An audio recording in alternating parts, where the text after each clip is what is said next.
अस्सलाम वालेकुम वरहमतुल्लाहि वबरकातुहू। मेरा एक फ़िल्म इंडस्ट्री का नाम जो कि बहुत ही सालों से गुम पड़ा था और किसी को पता भी नहीं था कि वो बाजी की फ़िल्म के बाद कहाँ चली गई हैं, गुम सी हो गई थी। लेकिन अब जब उन्होंने एंट्री दी ही है और फ़िल्म साइको में उन्होंने काम किया, अपनी फ़िल्म की प्रमोशन के लिए जब उन्होंने इरशाद भट्टी के साथ प्रोग्राम किया तो उन्होंने तो ऐसी वाहियात बातें की, ऐसी खुल्लम खुल्ला बातें की जिनका यानी कि उस फ़िल्म से कोई लेना देना ही नहीं था।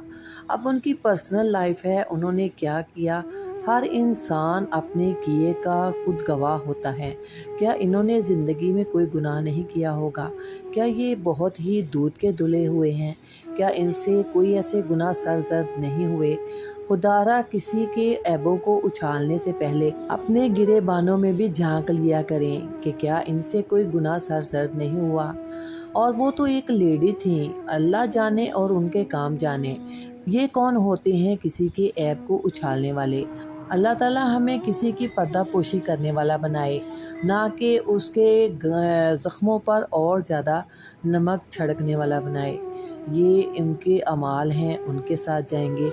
ये तो अपना प्रोग्राम चलाने की उसकी रेटिंग के चक्कर में थे, जबकि उनको नज़र भी आ रहा है कि वो जवाब नहीं देना चाह रही, तो उनको जाने देते।